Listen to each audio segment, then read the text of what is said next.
सुप्रभात बच्चों, मेरा नाम मनीषा मेहता है। आज हम 9वीं कक्षा की कविता बच्चे काम पर जा रहे हैं पढ़ेंगे। इसके कवि हैं राजेश जोशी जी। बेटा, प्रस्तुत कविता में कवि ने गहरे सामाजिक विषय को उठाया है, जिसमें उन्होंने बच्चों से बचपन छीन लिए जाने की पीड़ा को व्यक्त किया है। यह कविता बाल श्रम की समस्या का बहुत ही सजीव चित्रण करती है। इस कविता में कवि कह रहे हैं कि सर्दी की सुबह जब चारों तरफ कोहरा ही कोहरा होता है, उस समय छोटे छोटे बच्चे काम पर जा रहे हैं। कोहरे से ढकी सड़क पर बच्चे काम पर जा रहे हैं। यहाँ कवि कह रहे हैं कि कोहरे से जब सारी सड़कें ढकी हुई हैं, उस समय बच्चों को काम पर जाना पड़ रहा है। बच्चे काम पर जा रहे हैं। हमारे समय की सबसे भयानक पंक्ति है यह। अब यह जो पंक्ति है कि बच्चे काम पर जा रहे हैं, सबसे भयानक, डरा देने वाली पंक्ति है।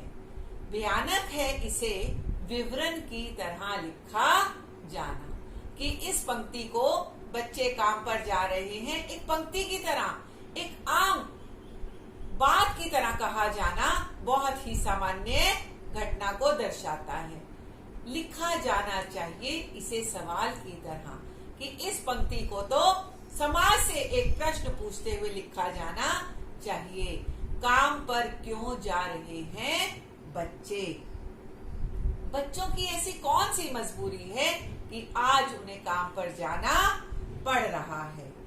कवि ने बाल श्रम की समस्या को देखते हुए समाज पर एक प्रश्न चिन्ह दिखाया है। समाज के लिए यह एक बहुत ही बड़ा विचारणीय प्रश्न है कि आखिर इन बच्चों की ऐसी कौन सी विवशता, कौन सी मजबूरी है जिस कारण ये काम पर जा रहे हैं। सुबह सुबह कोहरे से ढकी सड़क पर बच्चे काम पर जा रहे हैं। ये बताया जा रहा है कि बच्चों को अपना जीवन यापन करने के लिए काम पर जाना पड़ रहा है। और यह पंक्ति बहुत भयानक है कि बच्चों को काम पर जाना पड़ रहा है, और इसे एक प्रश्न की तरह समाज के सामने प्रस्तुत करना चाहिए। अतः इस प्रश्न पर वो ये मानते हैं कि हमें विचार विमर्श करके इसका कोई ना कोई हल निकालना चाहिए। क्या अंतरिक्ष में गिर गई हैं सारी गेंदें? क्या दीपकों ने खा लिया है सारी रंग बिरंगी किताबों को? अब यहाँ कवि कह रहे हैं कि बच्चों के लिए जो भी चीजें हैं, क्या वो समाप्त हो गई हैं? कि जो बच्चों को आज वो सारी चीजें नहीं मिल पा रही? क्या अंतरिक्ष में गिर गई हैं सारी गेंदें? कि जो सारी गेंदें बच्चों के लिए बनी थी, क्या वो कहीं अंतरिक्ष में गिर गई हैं? क्या दीपकों ने खा लिया है सारी रंग बिरंगी किताबों को? क्या किताबों को दीमक खा गई, जो बच्चों के पास पढ़ने को किताबें नहीं हैं? क्या काले पहाड़ के नीचे दब गए हैं सारे खिलौने? क्या बच्चों के खेलने के जो खिलौने थे वो पहाड़ के नीचे दब गए हैं? क्या किसी भूकंप में ढह गई हैं सारे मदरसों की इमारतें? कि क्या ऐसा कोई भूकंप आ गया कि सारे ही जो मदरसे, जो स्कूल थे, उनकी इमारतें ढह गई हैं?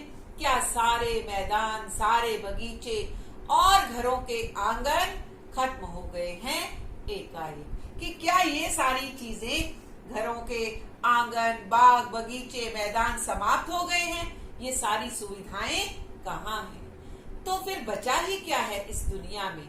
कि अगर बच्चों के लिए कोई चीज नहीं, तो इस दुनिया में क्या रह गया बच्चों के लिए? कितना भयानक होता अगर ऐसा होता, कि अगर वास्तव में ऐसा ही होता तो बहुत भयानक होता। लेकिन ये तो और भयानक है कि हैं सारी चीजें हस्म मामूल, कि ये सारी चीजें हैं, उपलब्ध हैं, लेकिन ये उन बच्चों को मिल नहीं पा रही। पर दुनिया की हजारों सड़कों से गुजरते हुए बच्चे, बहुत छोटे छोटे बच्चे काम पर जा रहे हैं। कि आज भी सड़कों पर बच्चे मासूम सी आयु में काम करने जा रहे हैं। और सबसे बड़ी बात है कि ये सारी चीजें, ये सारी सुविधाएं इस संसार में हैं, पर बच्चों को उपलब्ध नहीं है। तो ये बाल श्रम की समस्या को उजागर